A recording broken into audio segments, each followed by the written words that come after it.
Clip number 5، اس میں انشاءاللہ آپ سورہ بقرہ کی آیت نمبر 7 سے 9 تک کی تلاوت، ترجمہ اور تفسیر صراط الجنان سنیں گے۔ بسم اللہ الرحمن الرحیم۔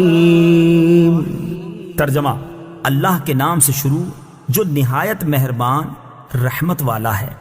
ختم اللہ علی قلوبہم وعلی سمعہم وعلی ابصارہم غشاوہ ولہم عذاب عظیم۔ ترجمہ: اللہ نے ان کے دلوں پر اور ان کے کانوں پر مہر لگا دی ہے، اور ان کی آنکھوں پر پردہ پڑا ہوا ہے، اور ان کے لیے بہت بڑا عذاب ہے۔ ختم اللہ نے مہر لگا دی۔ تفسیر صراط الجنان میں ہے، ارشاد فرمایا کہ ان کافروں کا ایمان سے محروم رہنے کا سبب یہ ہے کہ اللہ تعالیٰ نے ان کے دلوں اور کانوں پر مہر لگا دی ہے، جس کی بنا پر یہ حق سمجھ سکتے ہیں، نہ حق سن سکتے ہیں، اور نہ ہی اس سے نفع اٹھا سکتے ہیں، اور ان کی آنکھوں پر پردہ پڑا ہوا ہے، جس کی وجہ سے یہ اللہ تعالیٰ کی آیات اور اس کی وحدانیت کے دلائل دیکھ نہیں سکتے، اور ان کے لیے آخرت میں بہت بڑا عذاب ہے۔ بعض کافر ایمان سے محروم کیوں رہے؟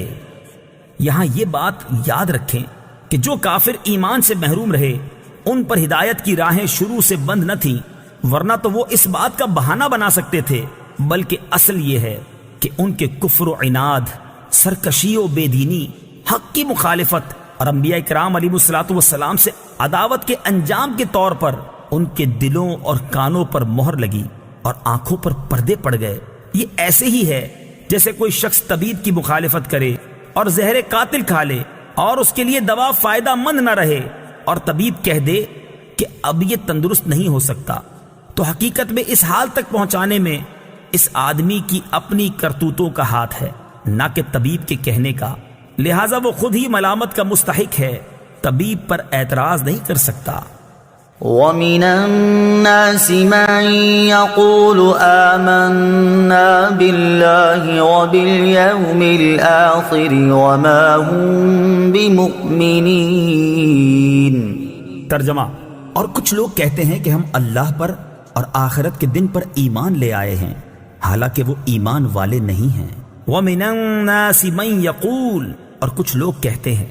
تفسیر صراط الجنان میں ہے، اس سے پہلی آیات میں مخلص ایمان والوں کا ذکر کیا گیا جن کا ظاہر و باطن درست اور سلامت تھا، پھر ان کافروں کا ذکر کیا گیا جو سرکشی اور عناد پر قائم تھے، اور اب یہاں سے لے کر آیت نمبر 20 تک منافقوں کا حال بیان کیا جا رہا ہے، جو کہ اندرون خانہ کافر تھے اور اپنے آپ کو مسلمان ظاہر کرتے تھے۔ اس آیت کا خلاصہ یہ ہے، کچھ لوگ اپنی زبانوں سے اس طرح کہتے ہیں کہ ہم اللہ تعالیٰ پر اور آخرت کے دن پر ایمان لے آئے ہیں، حالانکہ وہ ایمان لانے والے نہیں ہیں، کیونکہ ان کا ظاہر ان کے باطن کے خلاف ہے، بلکہ حقیقت یہ ہے کہ وہ منافق ہیں۔ اس آیت سے چند باتیں معلوم ہوئیں۔ نمبر 1، جب تک دل میں تصدیق نہ ہو اس وقت تک ظاہری اعمال مومن ہونے کے لیے کافی نہیں۔ نمبر 2، جو لوگ ایمان کا دعویٰ کرتے ہیں اور کفر کا اعتقاد رکھتے ہیں سب منافقین ہیں۔ نمبر 3، یہ اسلام اور مسلمانوں کے لیے کھلے کافروں سے زیادہ نقصان دہ ہیں۔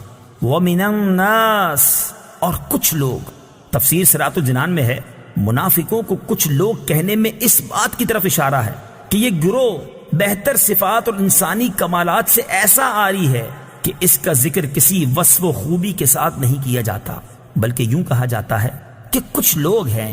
اسی لیے انبیاء کرام علیہ الصلوۃ والسلام کو محض انسان یا صرف بشر کے لفظ سے ذکر کرنے میں ان کے فضائل و کمالات کے انکار کا پہلو نکلتا ہے، لہٰذا اس سے اجتناب لازم ہے۔ اگر آپ قرآن پاک مطالعہ کریں تو معلوم ہوگا کہ انبیاء کرام علیہ الصلوۃ والسلام کو صرف بشر کے لفظ سے ذکر کرنا کفار کا طریقہ ہے، جبکہ مسلمان انبیاء کرام علیہ الصلوۃ والسلام کا تذکرہ عظمت و شان سے کرتے ہیں۔